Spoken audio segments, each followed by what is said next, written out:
Bom, então vamos dar início, né, à nossa primeira sessão de apresentação aí dos trabalhos, né, do nosso workshop. Vamos iniciar com a Emery.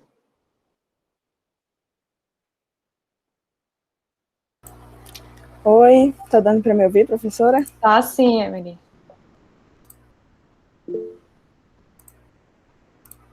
Só compartilhar a tela aqui. Tá.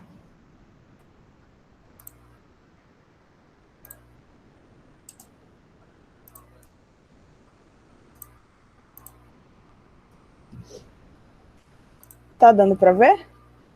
Tá carregando. Tá sim. Pronto. Quer testar, passar para ver se tá ok? Pronto, tudo certo. Fica à vontade. Então, gente, boa tarde. O meu nome é Emery Virgínia e as minhas orientadoras são a professora Caterine Carrilho e a professora Tereza Neuma. O meu trabalho vai falar sobre a análise da extração líquido-líquido no tratamento de efluentes da exploração de petróleo, utilizando microemulsão e nanoemulsão. Os laboratórios que eu faço parte é o NUPEG e o LTT, lá no Instituto de Química.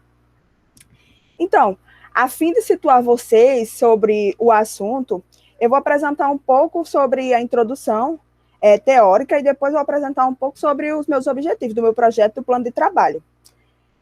Então, falando um pouco sobre a água produzida, sabemos que a água produzida é uma das principais fontes de poluição que é derivada da indústria do petróleo. E ela representa, hoje em dia, há muito tempo, na verdade, uma das maiores preocupações ambientais. A água produzida é uma mistura complexa de compostos orgânicos e inorgânicos que ela tem uma grande porção do petróleo, do óleo do petróleo. E ela é gerada durante as operações de extrações do petróleo e gás. No caso, pode ser onshore, offshore, enfim. Nessa imagem aqui, nós vemos uma figura de uma água produzida bruta, assim que tira e após o tratamento. Nesse caso aqui, ele fez, esse autor, inclusive esse autor é lá da Petrobras, eles usam membrana para poder purificar a água produzida. Tá passando? Não passou não, né? Agora foi. Então, eu vou falar um pouco sobre a extração líquido-líquido, que também é um dos focos principais do meu projeto. A gente sabe que a extração líquido-líquido é um dos métodos de separação que é um dos mais eficientes. Ele usa um terceiro componente, que no caso é um solvente extratante. O extratante é utilizado para separar um dos componentes, o soluto, no caso, e o outro é o solvente o solvente de alimentação ou a diluição, que no caso é o solvente, um soluto de solvente. A separação é acompanhada pela escolha do extratante, que precisa ser miscível, parcialmente miscível ou immiscível ao solvente, para que haja essa separação. Então, essa coluna aqui é uma coluna de pratos perfurados recíprocos, que no caso, essa aqui foi de Góes, em 1995, que é um dos trabalhos que eu fiz pesquisa na literatura, que eu estou me baseando para fazer o meu. No caso, eu vou utilizar uma coluna que já está em processo de construção, juntamente com o Daniel, mas eu vou falar um pouco mais na frente sobre isso. Então,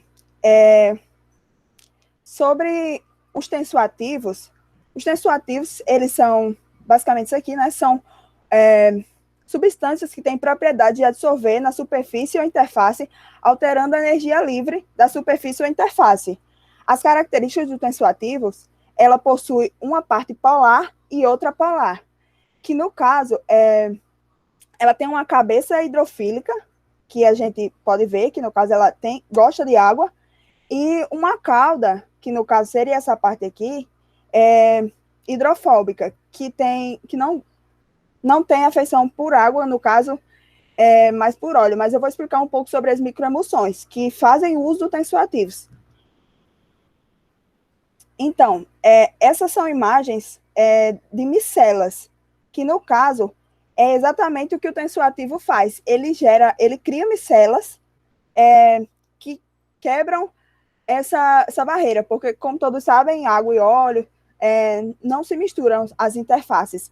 Então, o tensoativo ele serve para isso, para criar micelas que vão fazer com que haja essa interação.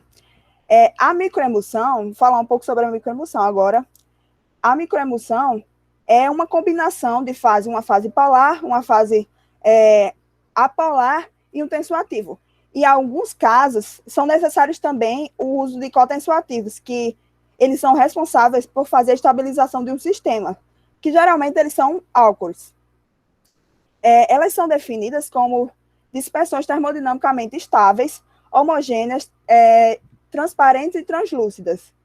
As microemulsões são diferentes das emulsões e elas têm um tamanho bem menor que o das emulsões. E elas têm alta estabilidade termodinâmica, o que leva a uma ampla utilização do sistema, devido elas serem estáveis. Você pode armazenar, enfim. Vou falar também um pouco sobre as nanoemulsões. Elas apresentam propriedades bastante similares com as microemulsões. Elas são transparentes, translúcidas, têm uma capacidade de solubilidade boa, sendo que elas são obtidas em concentrações bem menores de tensoativos. Por isso, elas são uma boa opção devido ao seu barateamento, seu baixo custo. A diferença delas, vocês podem até dizer assim, nanoemulsão, então é menor. Mas não. As partículas delas são, às vezes, a maioria das vezes, na verdade, são maiores do que a da microemulsão. Elas variam entre 100 nanômetros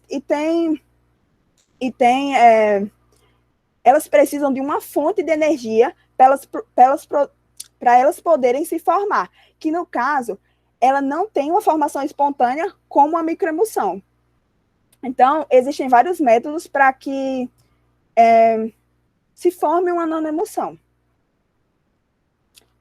Então, um pouco sobre a minha metodologia. Nesse trabalho, eu fiz uma revisão bibliográfica sobre extração líquido-líquido e sobre sistemas microemulsionados e nanoemulsionados. Porque eu estou na fase inicial, estou apresentando o projeto, né? Eu estou em fase de escolher o meu sistema agora. E também eu fiz o estudo de possíveis parâmetros a serem aplicados no meu projeto. Então, falar um pouco sobre os resultados. Eu fiz a escolha da minha metodologia já. Então, o meu primeiro objetivo é finalizar a coluna de extração, que está lá no NUPEG. Essa coluna ela já tinha sido usada pelo professor Alfredo em 2003. E após essa finalização, junto com o Daniel, né, que está em paralelo fazendo esse trabalho junto comigo, após essa finalização, aplicar alguns testes, sistemas que já são conhecidos, para avaliar a eficiência. Então, eu estou fazendo, em paralelo a isso, eu pretendo fazer a escolha do meu sistema microemulsionado e não emulsionado, e fazer a caracterização desse sistema, que no caso, eu escolhi alguns parâmetros para caracterizar.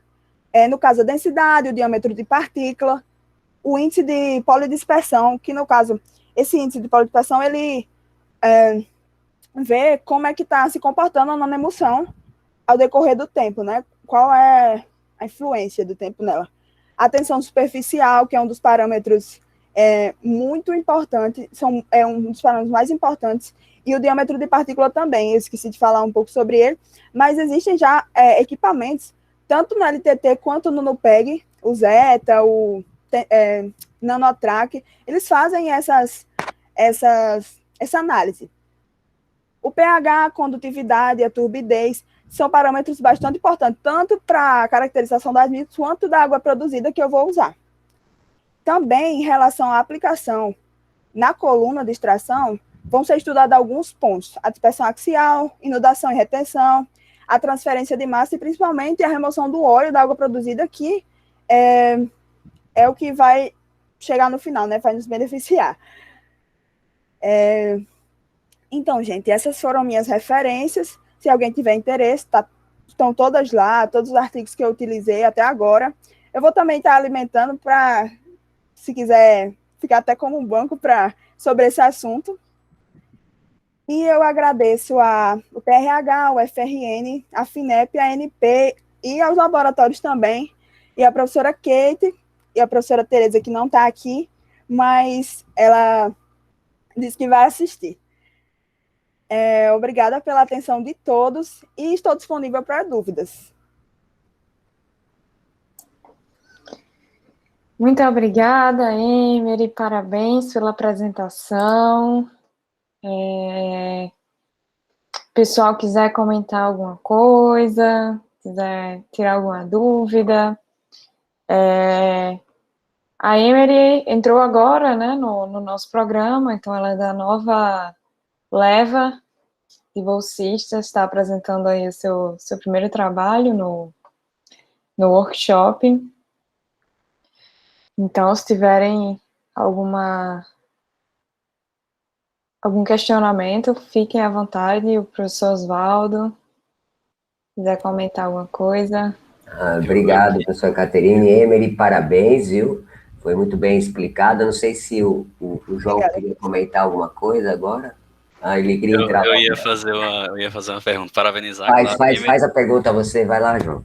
E eu queria entender, porque ela falou dessas medidas que ela faz na coluna de extração, eu queria saber se ela faz durante o processo ou se ela faz depois de parar o processo. Sim, entendi, João. Pronto, no caso, a coluna ela é composta de 3 partes, basicamente, e na parte do meio, ela tem tipo umas válvulas, que durante o processo a gente vai medindo e vai fazendo os testes, todos os testes, a dispersão axial, enfim, todos os testes durante o processo. É na parte do meio, se eu não me engano, né, professora? Na parte do meio que tem essas válvulas para a gente poder fazer esses testes. E tem muitos testes que são visuais mesmo, né? De acordo com o comportamento do escoamento entre as fases, da interação. Então, geralmente se usa um indicador assim para olhar, azul de metila, enfim, alguns outros, para ver também, e visualmente fica muito explícito. Isso, o famoso traçador. O traçador, exato. Então, é isso, João. De fato, a gente faz essas análises durante o processo, né? Para ir acompanhando o perfil de concentração, o perfil de escoamento, a transferência de massa, e faz também no final do processo, né? Para ver qual foi o resultado. Mas como é um sistema contínuo, então a gente vai avaliando as condições ali ao longo do funcionamento.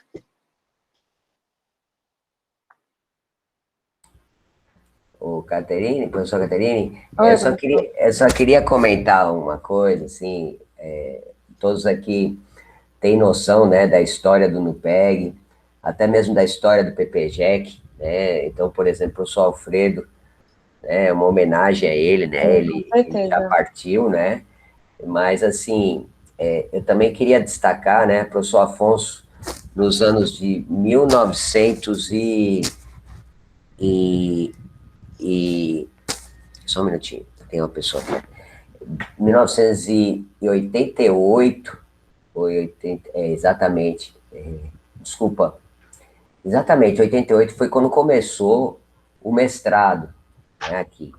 Então, tem toda uma história. Quando o professor Alfredo estava fazendo, a gente estava passando para o curso de doutorado, né? Começou o mestrado em 88 e em 98 começou o doutorado. Então, o que acontece? Nós acumulamos, só queria deixar esse recado para vocês, e isso acontece também com o grupo que eu trabalho também. Porque nós já temos uma história, já temos coisas desenvolvidas, e agora em 2021, a gente tem que apresentar resultados que são publicáveis.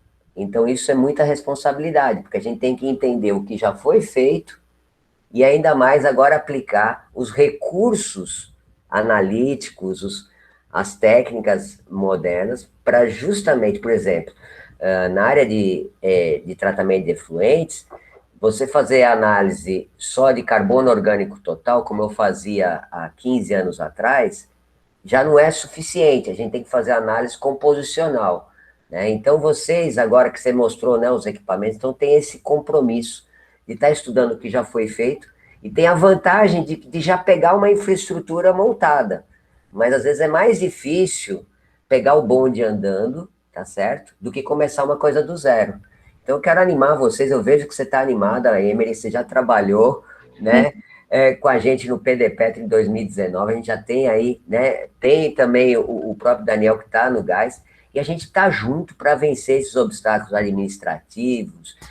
A parte do coeficiente de transferência de massa, a tese de doutorado do professor Afonso é essa, né? Então, quer dizer, a gente tem que juntar forças e avançar. Então, vai dar certo. E eu queria que você também colocasse na tua agenda o processo, analisar esse processo, tá? Que é com microemulsão, que é uma coisa muito nova, tá certo? Então, se você pega um processo convencional, que é a extração líquido-líquido, é diferente, tá? Então, a gente tem que também, quando vai fazer a análise do processo com microemulsão, comparar. Tem outras coisas, mas eu vou deixar, eu tenho que até atender aqui uma pessoa, mas parabéns, eu estou torcendo por você, pelo Daniel. Obrigada, professor. Estou à disposição para ajudar também, viu? Obrigada. Parabéns para a professora Caterine também. Tá ótimo. Muito obrigada, professor Oswaldo. Nada.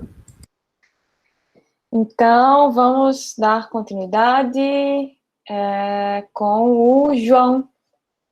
João Vinícius. Eu mesmo estou aqui, professora.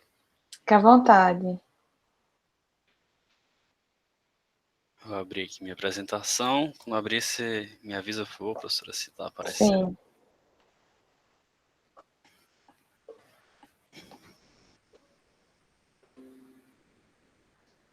Prontinho. Tá certo? Tá passando? Tá sim, João, tudo certo. Tá bom. Boa tarde, pessoal. Meu nome é João Vinícius, como a professora disse. Eu curso a graduação em Engenharia Química pelo UFRN e eu sou aluno bolsista do PRH. Nessa apresentação, eu irei lhes apresentar a metodologia e alguns resultados preliminares da minha pesquisa, de título Estabilidade Termodinâmica e Cinética de Nanoemulsões e sua aplicação na recuperação avançada de petróleo. E eu sou orientado pela professora Caterine e co-orientado pelo professor Alcides. Bem, aqui nos nossos objetivos com essa pesquisa, que o título já entrega, né, é compreender a estabilidade termodinâmica e cinética das nanoemulsões em estudo e sua aplicação em recuperação avançada de petróleo. O método de formação dessas nanoemulsões foi o ICF, eu vou explicar mais lá para frente, e nisso entram vários fatores, como a própria formação das nanoemulsões e suas propriedades físico-químicas, como a tensão superficial, até a alteração da molhabilidade de rochas de reservatório. E outros pontos vocês podem ver aí. E por que estudar isso, né? Porque a cada dia a necessidade de reduzir o custo na extração de petróleo fica mais importante e a alteração da molhabilidade das rochas de reservatório é uma modalidade de recuperação avançada. E com as nanoemulsões, com nossas nanoemulsões, elas são ricas em água. E isso ajuda a baixar o custo dessa recuperação e ainda fica mais amigável ao meio ambiente. Bom, aqui estão alguns estudos importantes relacionados ao tema, como o estudo de Soler et al., que estudaram a influência da geometria dos recipientes na formação de nanoemulsões e o escalonamento da produção dessas nanoemulsões. Paul e Monique, que fizeram uma revisão sobre características e propriedades e aplicações de sistemas microemulsionados. Nessa imagem tem um sistema Windsor, que é o que eu vou utilizar para descobrir o que é, onde está a área de microemulsão e multifásico, que daqui a pouco vocês vão entender também. Rezende et al., que avaliaram a influência da presença de cotensoativo nas propriedades físico-químicas de microemulsões, e o McClements, que fez um estudo com diversas comparações entre microemulsões e nanoemulsões. Para finalizar aqui a parte da introdução, antes de chegar na metodologia, eu senti a necessidade de apresentar alguns conceitos importantes, para a explicação não ficar muito confusa. Emery, que eu vi a apresentação dela anteriormente, ela já deu algumas dessas explicações, mas eu vou fazer a minha parte. Que, no caso, são os componentes, um dos mais importantes, que é o tensoativo, estruturas, que são as micelas, e os sistemas, que são microemocionados e não emocionados. Primeiro, o tensoativo é uma molécula com parte polar e apolar. Isso dá a esse tipo de molécula uma das propriedades que ela ganha com isso é tornar misturas de óleo e água, fase polar e apolar, miscíveis. E ela faz isso por meio de micelas. São essas estruturas aí, essa segunda imagem aqui, que são resultado dessa aplicação de tensoativos em sistemas água-óleo. Essas micelas elas podem ter formas circulares, como está aí, ou cilíndricas, e serem diretas ou inversas. Essas formas e orientações das micelas, elas podem alterar características também físico-químicas da mistura, como viscosidade, que já é um dos pontos que a gente vai tocar mais lá na frente. Microemulsões são sistemas coloidais, termodinamicamente e cineticamente estáveis, transparentes e translúcidos, formados a partir de uma solubilidade natural. Ela se forma, digamos, automaticamente quando tem a mistura dos componentes, e podendo ou não ter cotensoativo na sua composição. E as micelas de microemulsões vão de 1 a 10 nanômetros de diâmetro. Já as nanoemulsões são sistemas coloidais termodinamicamente e cineticamente instáveis, levemente turvos e translúcidos, formados a partir de uma aplicação de energia externa. Então, sua formação não é automática ou natural, digamos assim.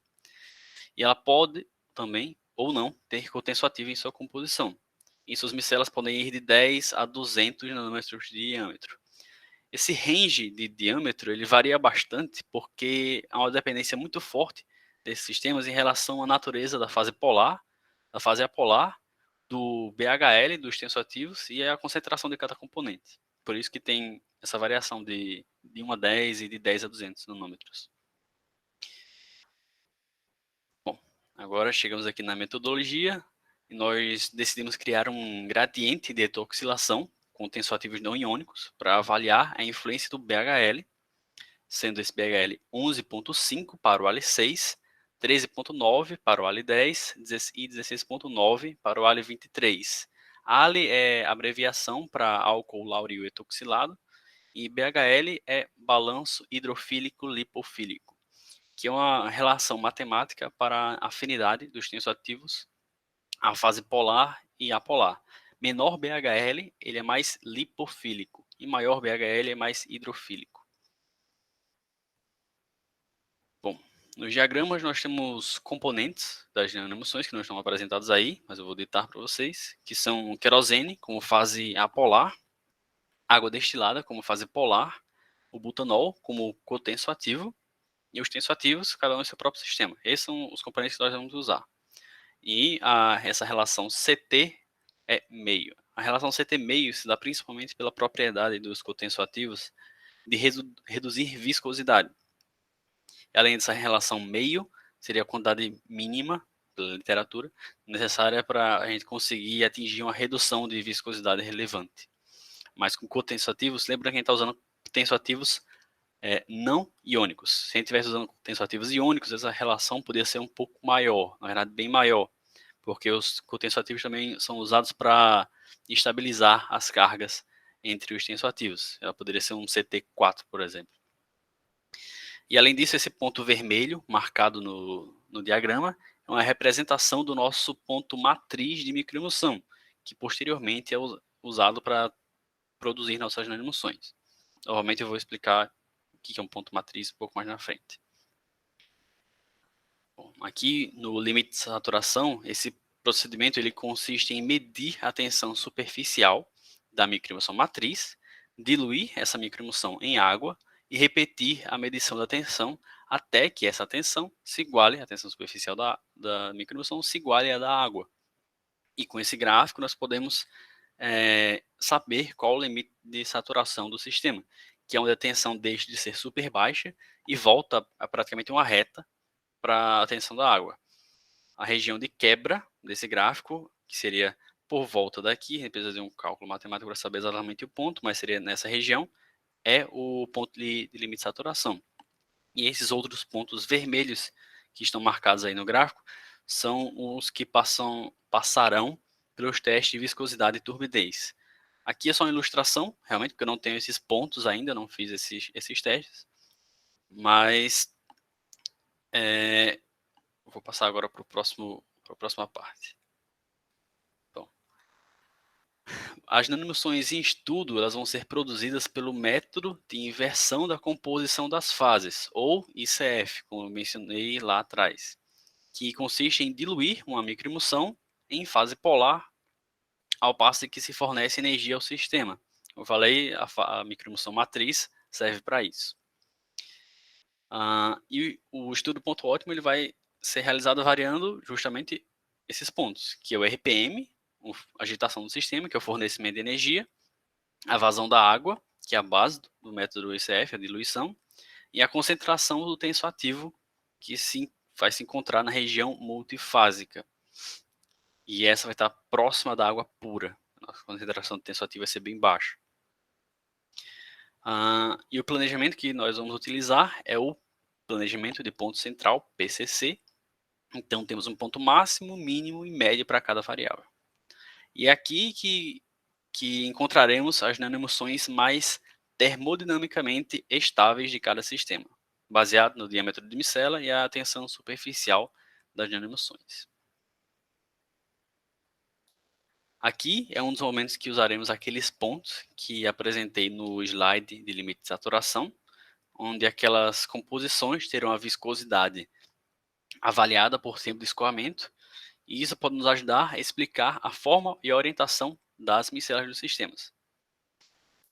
No próximo, que é o outro momento que a gente vai usar aqueles pontos, que é o de turbidez, nós faremos nos mesmos pontos do limite de saturação e servirá ao mesmo propósito de viscosidade. Só que aqui a gente também tem que fazer esses testes nas fases puras para conseguir comparar com os sistemas. Bom, o teste de estresse ele será aplicado nas nanoemulsões mais estáveis de cada sistema. Essas nanoemulsões serão centrifugadas em períodos de 1 hora e terão seus diâmetros de micelar feridos. O teste será interrompido quando o diâmetro se igualar à da emulsão feita naquela mesma composição. E é aqui que começamos a avaliar a estabilidade cinética das nanoemulsões. O teste de temperatura ele será aplicado nos mesmos pontos que o de estresse, que são as nanoemulsões mais estáveis, e nos mesmos períodos. E também será avaliado o diâmetro de micela. Só que aqui ele será realizado em rodadas, e essas rodadas mantêm a temperatura constante. Aqui utilizaremos uma escala de temperatura, começando de 25 graus Celsius, que seria a temperatura ambiente, né, até 55 graus Celsius, incrementando a temperatura em 15 para cada rodada. O teste de salinidade ele será aplicado nos mesmos pontos que o de estresse e temperatura, mas aqui utilizaremos soluções salinas, com 2, 4 e 6% de NaCl na formação das nanoemulsões, que terão seu diâmetro de micela feridos, para entendermos o efeito da salinidade na estabilidade das nanoemulsões. Por fim, chegamos ao teste de molhabilidade, que aqui avaliaremos a molhabilidade natural das rochas de reservatório e após serem tratadas com as nossas nanoemulsões meta-estáveis de cada sistema. Agora, para os resultados preliminares, aqui nós podemos observar os diagramas obtidos, não estão 100% completos ainda, mas já dá para ter uma boa ideia. E o AL6 é o da mais da esquerda, ele apresenta uma ampla região de microemulsão, porém tem uma deficiência nessa área, aqui, com o mouse, eu acho que vocês estão vendo meu mouse, que é a região de alta concentração de água. E isso acontece devido ao seu baixo BHL. Já o AL10, que é o do meio, ele tem uma vasta região de microemulsão e sem deficiência próxima aos vértices. E o AL23, ele apresentou pouca área de microemulsão, com sua maior região sendo na área de alta concentração de água, que seria essa regiãozinha aqui. E esse comportamento ele pode ser explicado devido ao alto BHL desse tensoativo, sendo pouco solúvel em querosene e butanol. Aí aqui chega a explicação do porquê escolher esse ponto naquela região, porque a gente precisa fazer uma microemulsão para aí sim diluí-la para o Anônimo São. Então, esse ponto é o único ponto, acho que está bem pequenininho aqui, mas eu acho que vocês conseguem ver, que tem um ponto vermelho nessa áreazinha aqui que eu estou apontando com o mouse. É um ponto em comum entre todos os diagramas que seja em área de microemulsão, que já começa com alta concentração de água. E aqui ficam meus agradecimentos à universidade, laboratórios e financiadoras que estão fazendo esse projeto ser possível. Muito obrigado. Parabéns, João. Muito obrigada. Foi ótima a apresentação.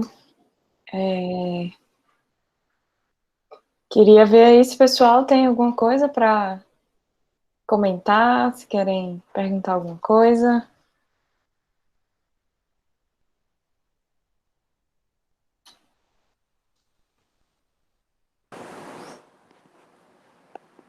Professor Oswaldo. Oi, professora Caterine. Olha, parabéns para o João, eu acompanhei aqui. Realmente, como você falou, viu? Muito bem fundamentado e assim, está bem planejado também. Mais uma vez, eu repito, né, assim, esse legado que nós temos, né, de dar continuidade. Então, dá para perceber que ele vai dar conta, assim, do recado. Parabéns, viu, João?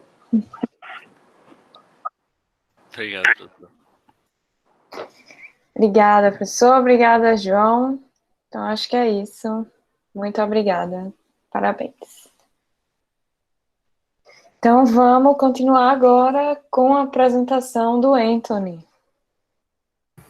Olá, boa tarde. Boa tarde, Anthony. Vou apresentar aqui. À vontade.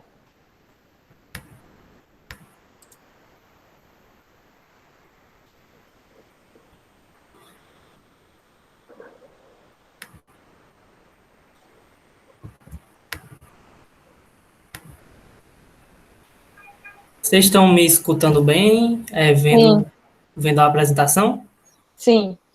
Só coloca ali para ocultar, Anthony, essa Certo. barrinha. Pronto.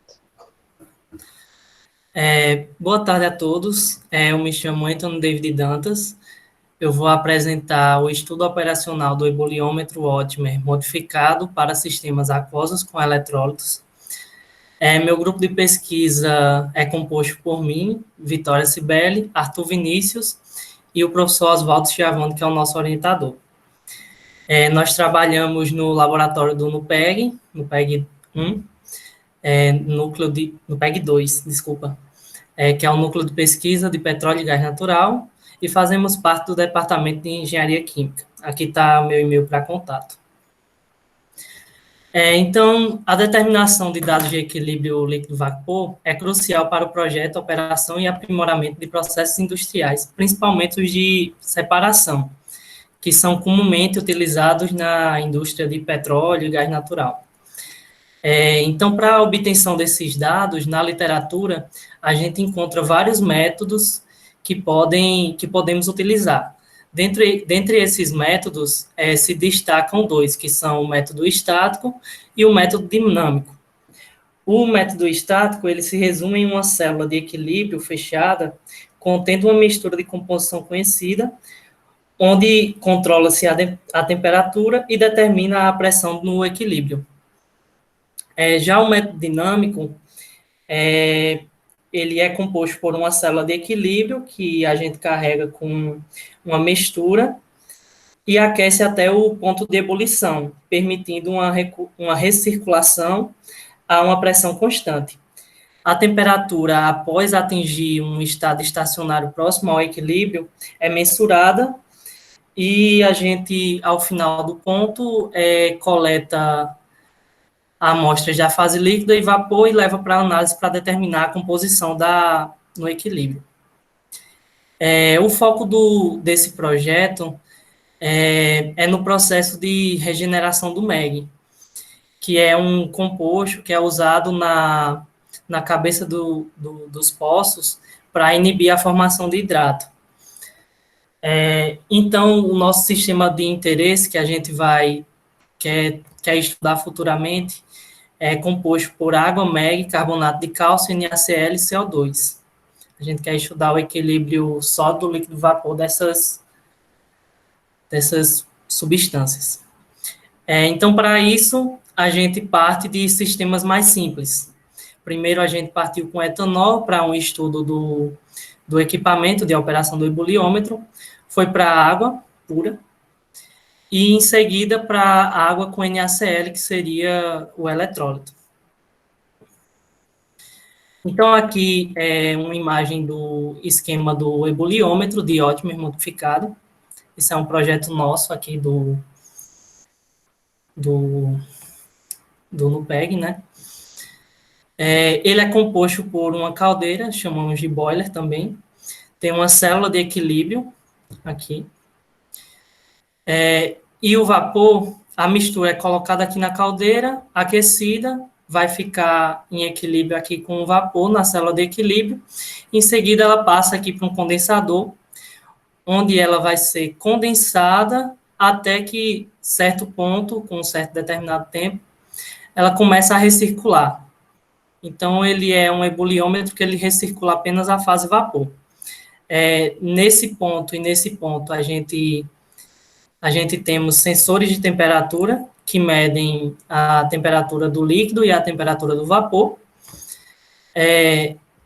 Nesse ponto aqui e nesse, a gente coleta também as nossas amostras de líquido e vapor, respectivamente. Contém aqui, envolto a célula de equilíbrio, a gente tem uma jaqueta de vácuo, que ela diminui a troca térmica com o exterior, faz meio que um isolamento. Vale lembrar também que esse sistema ele é isolado por lã de vidro com papel alumínio, e a pressão é controlada a partir dessa abertura aqui, que é levado para um controle de pressão que eu vou mostrar anteriormente, ou em seguida, na verdade. Pronto, então aqui está mais ou menos o nosso aparato experimental completo, né? Aqui está o ebuliômetro. Temos aqui esses 3 equipamentos, que são a bomba, o buffer e um controlador de pressão, que fazem esse controle da pressão na abertura que eu falei anteriormente. Aqui temos o nosso sistema de aquisição de dados. Atualmente, esse sistema não está funcionando devido a problemas técnicos no computador, mas muito em breve a gente está querendo botar ele para estar funcionando. Então, a gente está coletando as temperaturas com sensores de temperatura digitais mesmo. Aqui temos o nosso banho termostático, né, para os nossos condensadores. E na parte de aquecimento temos uma chapa com agitador e um variac, que é conectado a uma fita de aquecimento, que ele faz o aquecimento nessa lateral aqui do boiler, e a chapa faz o aquecimento inferior. O procedimento experimental, basicamente, foi a gente medir uma mistura, né, de interesse para inserir aqui no boiler. Setou uma pressão aqui no controlador, uma pressão já fixa, determinada. Aquece aqui nos nossos aquecimentos até a temperatura de ebulição e observa mais ou menos a ele começar a recircular. Quando ele vai enchendo aqui, aí começa a gotejar aqui nessa bolinha aqui que tem, a gente observa a contagem das gotas. Então, após começar a circular, a gente deixa um certo tempo, mais ou menos, uns 30 minutos, e começa a fazer a contagem das gotas, para ver se está constante durante um tempo de 15 em 15 minutos. Então, a cada 15 minutos, a gente pega a contagem das gotas, as temperaturas do líquido, do vapor e a pressão que está setada. Pronto. Com isso, a gente, após 3 medições aferidas, nós temos o nosso ponto. Então, inicialmente, a gente foi para o nosso sistema com a água. a gente determinou essas pressões de 30, 45, 55, 65, 75,5 kPa para a gente fazer nosso comportamento, né? E depois a gente foi para o sistema com eletrólito, seria com NaCl. Aí a gente também fixa uma molalidade para determinar cada molalidade nas pressões específicas. Essa tabela 1, ela mostra os dados de equilíbrio líquido-vapor que a gente obteve para o sistema da água pura. Para comparar com a literatura, a gente utilizou os parâmetros de Moura-Neto usando a equação de Antoine e obteve erros baixíssimos, com desvio médio em torno de 0,05%. Assim, a gente meio que validou o procedimento.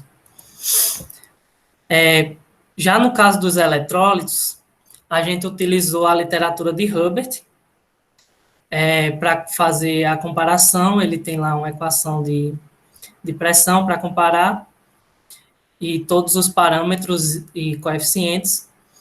Então, nesse caso, a gente teve um problema a mais do que a gente teve com a água. O que foi que aconteceu?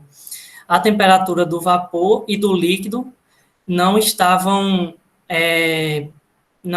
batendo exatamente, estava dando uma pequena diferença. E isso ficou mais notável com o aumento da molalidade do sal. Quanto maior a molalidade do sal, maior eu teria meu erro e também maior uma diferença das temperaturas.